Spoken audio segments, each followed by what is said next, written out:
how the marketplace trains you to forget God and what to do about it. This is a super important lesson. It's a super important concept. The takeaway is also something that will transform the way that you do things on a day-to-day basis. And this lesson here directly applies whether you are a Christian or a non-Christian, an atheist, whatever it is as well. The core concept here is essential to helping you get meaning and purpose in your life, and to make sure that you actually stay on track and you're moving towards the right goal for the right reasons. Hi, I'm Sam. I'm the co-founder of Kingdom Impact Lab, along with my incredible wife Tattoo, who operates the Motherhood Moments part of this channel. And in these videos that I'm recording today, my aim is to explore a variety of concepts I've got from this book, The Invasive Kingdom, which is by the senior pastor there, Pastor Philip Lynn, from the church that I attend. And the reason with this book is that over the course of 2025, I had a series of supernatural events occur to me, which led me to this book. I spent a lot of time trying to calculate the probability of this actually happening to me, which was astronomically low. It's kind of like you have something that happens internally that draws you towards the book or something like that, and then it's confirmed by something highly unlikely externally at the same time, as in right at that very moment. It's a wild story for me, at least. I've talked about it in length in my little ebook, which is my testimony from a militant atheist who used to mock Christianity to coming to faith and trying to integrate and build a business on biblical principles. So if you want to check out the story, you'll find a link in the description below, hopefully. So let's dive into this video. So how the marketplace trains you to forget God and what to do about it.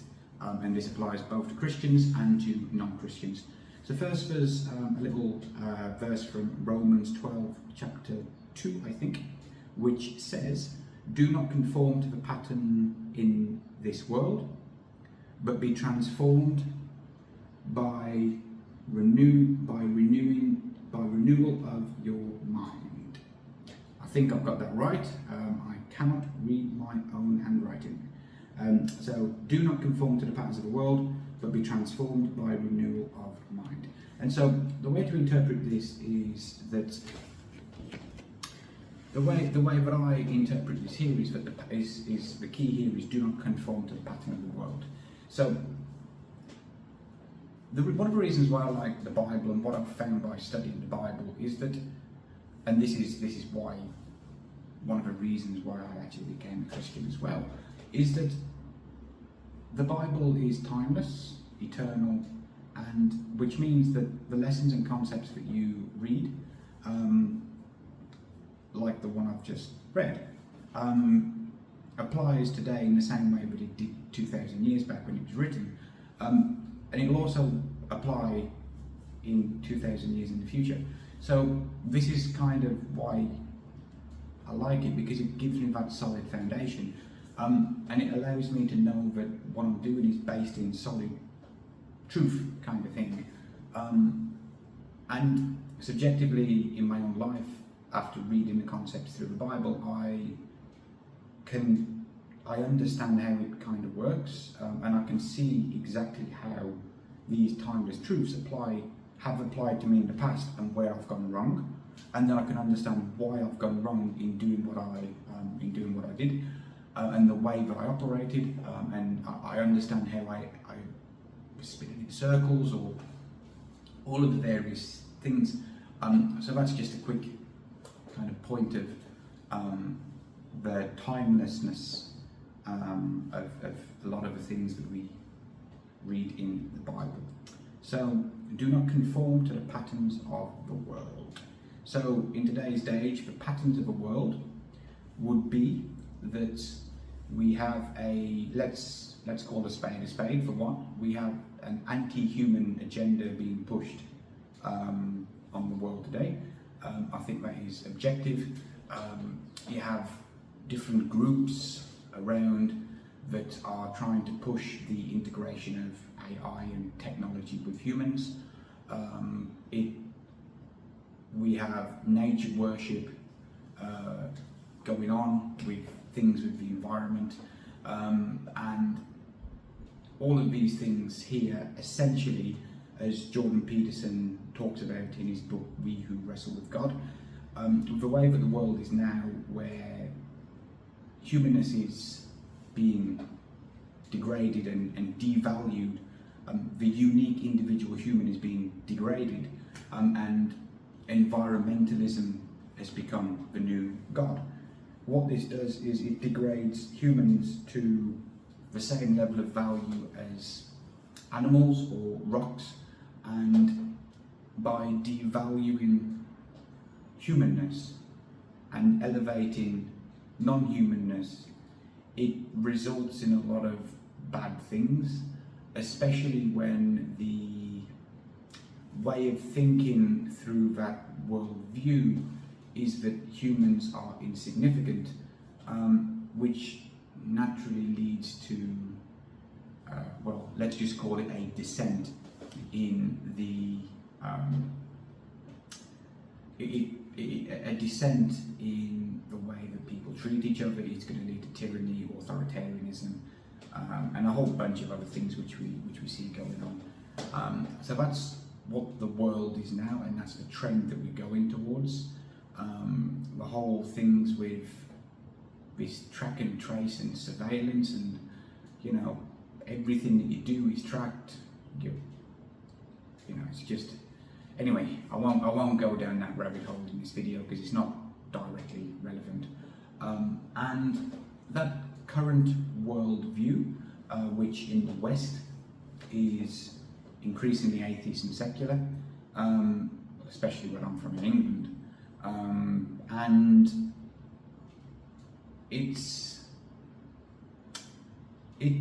it heavily influences the world around you, the culture that you're in, and in the workplace and in the marketplace and in business.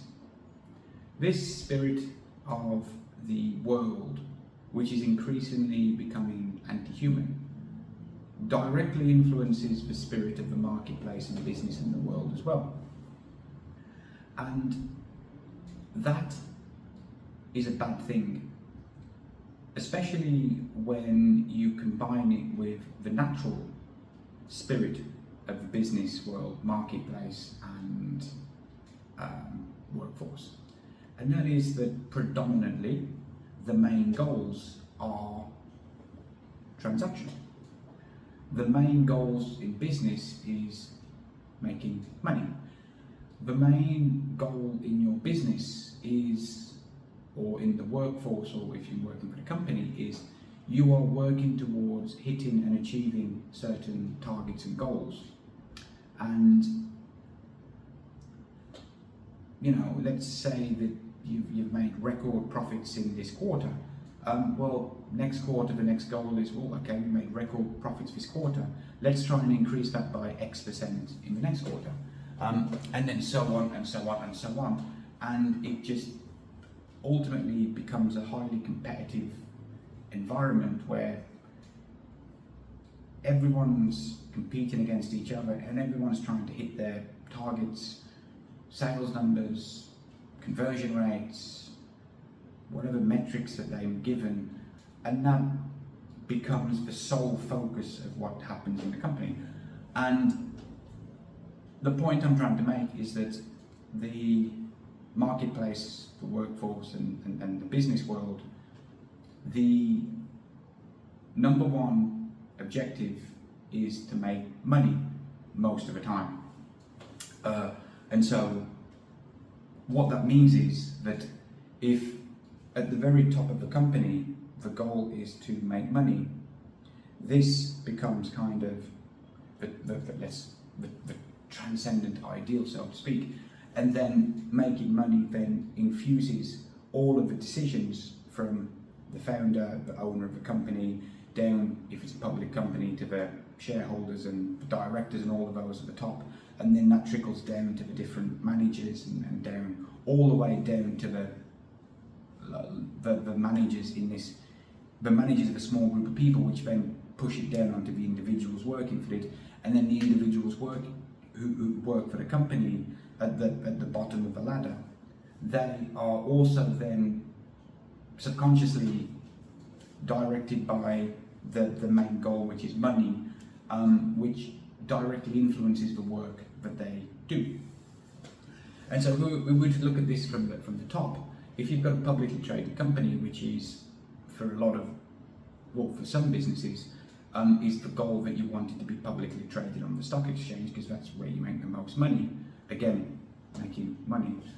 If you've got shareholders, the reason why shareholders invest in a company on the stock market is not down to loyalty to the company, it's because they want to make money.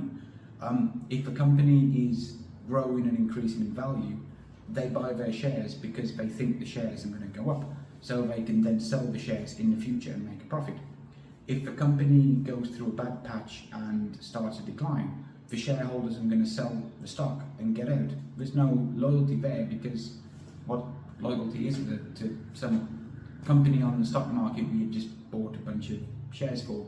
You buy to make money. And so on a publicly traded company, for example, the objective of a company is to do things for the benefit of the shareholders. They have a legal fiduciary responsibility to do things in the best interest of the shareholders. And the shareholders are only holding the shares because they want to make a profit. So therefore, the whole company operates in a way to make profit as their primary goal. That's kind of what happens at the top. And that is what happens on the stock market. And if you want to build a business as an entrepreneur or a founder, well, the whole literature that teaches you about how to build a business and what to do naturally is going to be based on the most successful businesses the most successful businesses in the world, because you want to have something as the model to follow, the role model to follow. And it's the most successful businesses are the ones that have made the most money, or the share price is the highest, and all of these things. So everything is then, everything that you read, all the books that you publish, and somewhere or another, the sacred cow, so to speak, or the zeitgeist of the business world and the marketplace, whether a conscious effort or subconsciously, is all about money from the top down to the bottom, because the most successful companies make the most money, and they're traded on the stock market, and they make the most money for the investors on the stock market. And so then other people would use those as the role model and to take lessons of what they do and try to reverse engineer their process. Well, the most successful companies are beholden to the shareholders. They've got that legal fiduciary responsibility to make them money, essentially. Otherwise, the shareholders can sue the company, which leads to long lawsuits and all kinds of other problems. So, essentially, the entire spirit from the top down is money. And while the Bible doesn't teach that making money is wrong or bad as such, what it does teach is that greed and the love of money is evil, which it is, because having greedy people hoard more resources, and the love of money is you always want to make more. It becomes it's an addiction, chasing money, chasing the horizon, seeing how much your bank account goes up, or how much this or how much money you've made, and it's an addictive thing. And then there's a deep psychological concept which I used to, again, I'll call a spade, what I used to misuse a lot when I was helping clients sell their high ticket offers, is that humans, on a psychological level, we have a fear of losing what we have already gained, more so than taking a small calculated risk in order to gain substantially more in the future. So that fear of loss is a deeply ingrained kind of human characteristic, let's say. And so the more money you get, the more you accumulate, the more greed kicks in and the more anxious you are about losing it all. So it's just a vicious cycle. And in one of the later videos I'm going to talk a lot more about this. But the point I'm trying to make is that in the business and marketplace and workforce, when money is the big aim up here that you're aiming for, and then all of the negative characteristics of humans come out in the pursuit of money, greed, mammary, which is mammary? I forgot what it was called. I don't think it's mammary, because mammary refers to well, it's a biological function that I'm familiar with a 6-month-old baby. I forgot, the love of money. Pride kicks in as well, which is arguably one of the worst sins. All of these negative things which happen from the top down. That is the spirit of the marketplace. And all of that then just drips down, all the way down to the individuals who work at the bottom. And so, let's say, for example, that you are an individual working at the bottom of the ladder, and one of two things is going to happen. Either you are ambitious in your career. Let's just imagine that you're in your early 20s, it's one of your first jobs. Either you're in an environment where you're ultra ambitious and you want to climb the career ladder, or you find yourself in a job basically doing the implementation side of the business, or doing the lower level tasks in the business, which in both cases there's kind of nothing wrong with whatever work you do, because as the Bible kind of teaches in Colossians 3:23, that whatever you do, work at it with all of your heart as working for the Lord and not for human masters. So all work is sacred, whatever it is that you do, regardless of the responsibilities that you have in your job. So if we were to just look at these two examples here, first is someone that's ambitious for their career and they're at the bottom of the ladder, and you're in an environment which is a dog-eat-dog environment, it's a cutthroat environment. It's ultra competitive to hit your targets so that you can climb the ladder. If you're in that environment and you have to hit your KPIs and sales targets and whatever it is to climb the ladder, is that going to make you more or less likely to treat humans in the image of God? Or is it going to make you more or less likely to view each individual that you interact with not as a unique human created in the image of God, but rather as someone where you can make your next sale and get your next commission, and increase your rankings in relation to the other people that you're competing against? So at some point in the future, your track record would make you the best candidate for promotion, where you then have more money and more pride and more, other negative kind of traits that come out just in the pursuit of progressing in your career, where the only real value is you want to climb the ladder because you want more money for freedom, lifestyle, whatever it is. Not really a good environment to be in. And that is a direct result of the external pressures that you are in the current level of the business that you're in, because everything from the top down is focused on money, and as a result, every interaction is the priority is how to make more money over how can this benefit other humans. And then we tie that into the current trend towards anti-human agendas, where environmentalism has become a god and nature worships returning, which degrades humans further still down to the level of rodents or rocks and different things, which is what Jordan Peterson talks about in his book We Who Wrestle with God.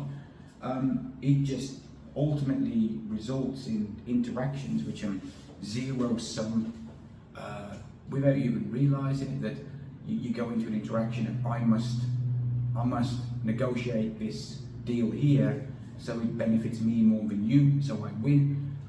All of these negative things that kick in as a direct result of this spirit of the marketplace, the business world, the workforce that you're in. It's all around you at all times because money is the dominant focus. Well, let's look at it from someone that might have finished school and they go to work in a shop, for example, in the local supermarket, in the supermarket, in the local mall, in like a local DIY shop, for example. And let's explore that concept as well. And so you go in there and, well, I'll use myself as an example, but I used to work in a DIY shop where I was getting a grand total on the first paycheck I got was £4 an hour, which was probably 20 years back. No, less than that. Oh, I can't remember, I was 18, 19, paid below minimum wage, barely enough money to do anything. And so I went in there and my job was to sweep the floor on a night and to put the stock from the pallets onto the shelves. And then when people in the shop, the customers, came and asked me questions, I was to show them where it is and try to answer it. Well, I was at the bottom. The environment I was in, quite frankly, sucked. It wasn't conducive to working or doing your best. Wasn't paid much at all. And so where was my incentive in this work environment to perform at my best and do the best job that I could? Where was my incentive to pursue excellence? Well, at some point I did try to pursue excellence. I did try to do the best I could because my father instilled some degree of having a good work ethic in me from a young age. But I quickly realised that the work that I did and when I was trying to do the best I could, that nobody noticed, nobody cared, and nobody was interested at all, and that I still got paid the same whether I did put in 110% effort or whether at the time I'd gone out drinking the night before and came into work the next day with a massive hangover and just wanted to not do much and get through the day so I could get home to bed. I still got paid the same, and nothing happened whether I went in there and gave 110% or whether I went in there and gave 5%.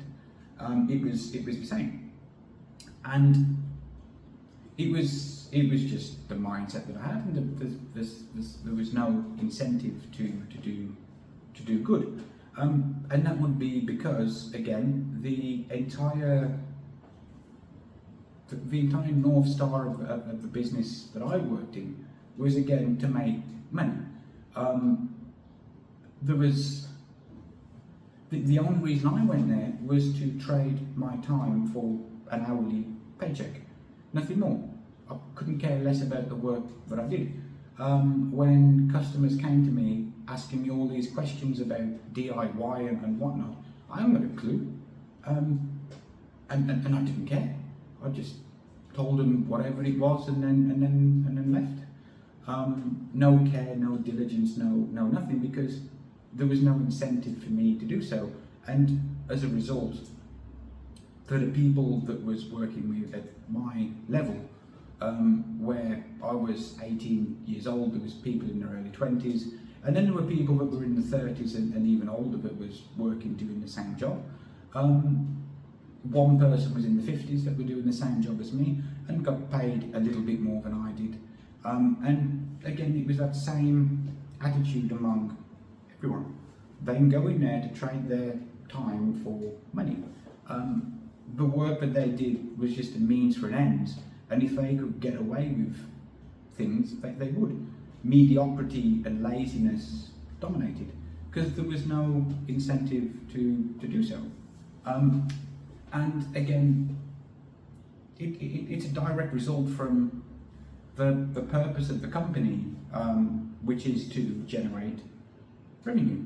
And then there was multiple branches of this DIY hardware store around the country, and you've got the different people that come in, like the regional managers and then the store managers, and then you had the line managers, and then under that you had the supervisor and all of that.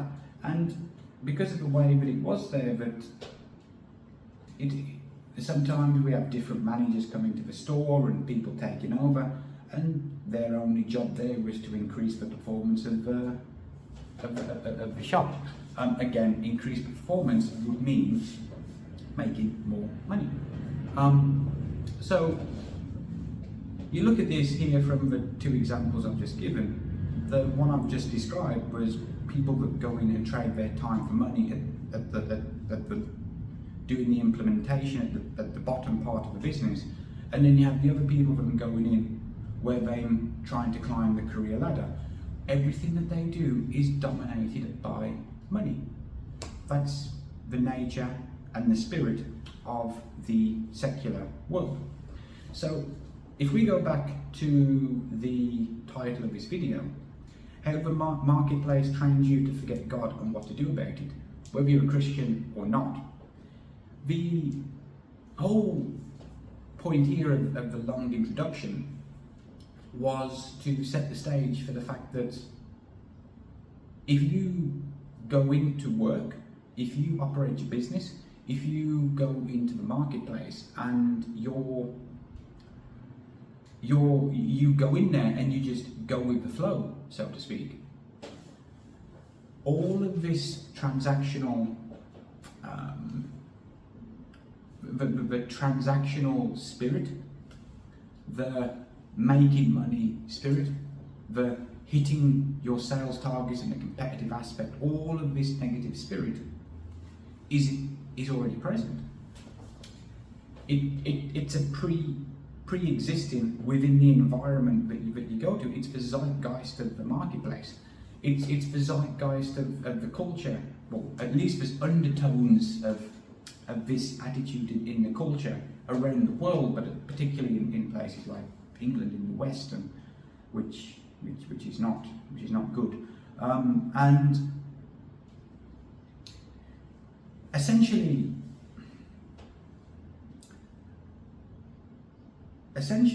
the spirit of the workplace that you're in, the workforce you're in, the business world, the marketplace, the spirit is transactional and secular. The dominant mindset that you're in, the dominant value system from the top down, which then directly influences and infuses people from the bottom up, and then that directly influences, often on a subconscious level, mostly on a subconscious level, the way that you then interact with people as well that come into the business is predominantly shaped by materialism, self-interest, competition, and transactions. That is what the workforce, marketplace, business world is like. The introduction has provided you the background and the evidence of that. And so, unless you are proactively trying to do something about this, unless you proactively have some kind of a value system that is rooted in something greater than human self-interest and materialism, you will fall down the slippery slope of being influenced by the marketplace, because everyone around you is doing it, and you're going to copy what everybody else is doing, especially if you want to get ahead. What's the solution to this? There's two solutions. The first is the core solution, and the second is the application of this. The first core solution is that the marketplace, the business world, the workforce that I've just described, the spirit of all of this that I've just described, is in a transactional, secular world. You are going into the workforce, the workplace, the marketplace, the business world, which is secular. By definition of secular, it means without God. Without God, both from a Christian and non-Christian worldview, means there is... Let's give a definition of what it means to have God at the top first. So having God at the top first is having something to anchor your identity, your core values and your actions in something that is eternal, timeless and perfect. If you're not a Christian, you can use the definition of God as God is goodness.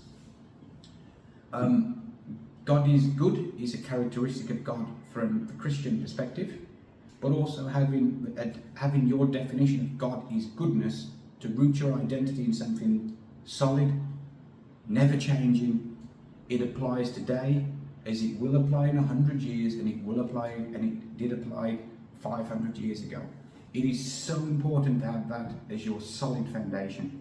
And when you do this, you will be less susceptible to being strongly influenced by the spirit of the marketplace, the transactional, materialistic, self-interest, competitive nature of the workforce that you're in. You root everything that you do in something greater than yourself, in a transcendent idea. Without God at the top, the only thing at the top is making money. When the only thing at the top of the business is making money, nothing greater, that is what degenerates into what I've described, of competition, treating humans like commodities, the transactional mindset, going into a situation where you do your absolute best to do as little as possible. Mediocrity, laziness dominates because you know you can get away with it, there's no one watching, so self-interest then determines why should I expend all this energy doing this when I can cut corners and no one's going to know and no one's going to care. That's what it's like without God. With God at the top, intrinsically you have the pursuit of something greater than money as your primary target, which is, for Christians, you would pursue your work on a day-to-day basis, in your business, whatever it is, with the goal of becoming Christ-like, which would be the pursuit of excellence in what you do, extravagant love. You'd be thinking, how can I be a blessing to as many people as possible through my actions today? You operate on a radical generosity. You treat each human as a real human. You try to uncover their uniqueness, and you try to identify what their problems are and actually try to help them rather than doing things for your own self-interest. You operate with a humble service approach. You're called to serve others, which leaves pride at the door. This reduces the nefarious aspects of competition. Some level of competition is good, but the nefarious aspects where you do whatever you can to win at the expense and detriment to others, which is bad. That humble service attitude eliminates that, and then most of all, having integrity in the action that you do. So you do things in the pursuit of the greater good, in the pursuit of doing things to please and glorify God, even if it goes against your own self-interest in this present moment. Now, if you are not a Christian, you can still apply the same things in the pursuit of goodness, in the pursuit of doing things for the eternal truth, in the pursuit of doing things for what is right, and what you know in here is morally and consciously right. It would still be the pursuit of excellence in whatever you do, but you're not doing it, you wouldn't be doing it to glorify God or to please God as such, but you're doing it because you know it's right. And the pursuit of excellence in what you do will give you the inner fulfillment and joy in what you're doing, especially because you get better at what you do. Having the attitude of extravagant love from a non-Christian perspective would be, what can I do for the benefit of most people I interact with? And you'd set that as your primary target instead of chasing money. And naturally, money will very likely come as a byproduct of pursuing how you can actually help and impact people more so than money. Radical generosity of you do things to help people and in service to others rather than cutting corners. This would then give you that sense of satisfaction in a job well done, which you can't really beat, kind of thing. Knowing that you've done your best is an accomplishment. It's having a humble approach to things, because if you're not, even the best of us would fall susceptible to pride and narcissism, which leads to a lot of negative things. Pride and narcissism will almost always make your life and the lives of those around you more miserable, to put it bluntly. Radical generosity with your time and resources, not looking at things of, well, I've got this one person here, I know I can help him, but he can't afford my service, so bye-bye, not going to give you the time of day. It's to actually do things is pursuing trying to help others. So you can do this both from the Christian and the non-Christian perspective. It will be to put something greater than the pursuit of money as your primary target, and then pursuing it. And having that, for Christians it's easier because you root your identity in God, Christ-likeness and all of that stuff, which is the solid foundation, and it stops you from moving and, spinning in circles and moving over here and whatnot. It's more difficult from a non-Christian perspective because you don't have that solid anchor, and if you're not careful, you will pursue and fall into and then pursue inadvertently some kind of idolatry, which is, it's what the woke culture a lot of the time is pursuing, which wokeness is, and all of that, in my opinion, is just kind of like a passing trend. It's just appeared in the last couple of years, become a popular thing, and as with other trends and fads, will likely drop off.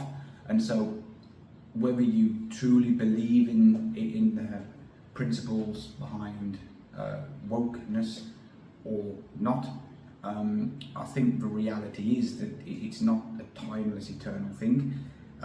If we have a bigger time perspective on things, that lots of things pop up and they stick around for a bit and then they disappear.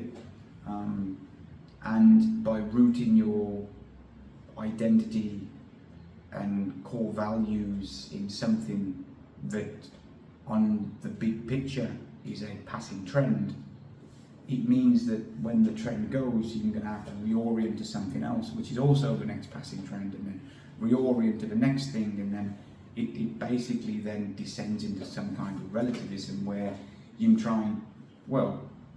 you would then define what your own moral objective truth is, but then the person you're talking to over there has their own moral objective truth, and then there's a clash because you can't, it just creates division, and division naturally then leads to the progression of the anti-human agenda, because if people are fighting and arguing, they're not viewing each other in the image of God and treating each other as other humans.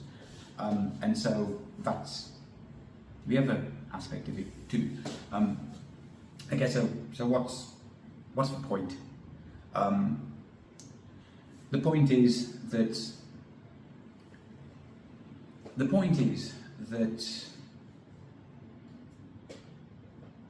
wherever it is that you work, wherever it is that you operate as a business, the chances are that the external influences as a result of the pursuit of money above all things is going to negatively affect your decision making unless you proactively pursue something greater than money as your primary target and you actively resist it. It's the pursuit of Christ-likeness for Christians, but also the same characteristics as a non-Christian as well, of excellence, extravagant love, humble service, integrity, radical generosity, trying to be a blessing to as many people as possible rather than thinking, what can I get from them? Going into interactions with people of how can I serve you best rather than what can I get from you.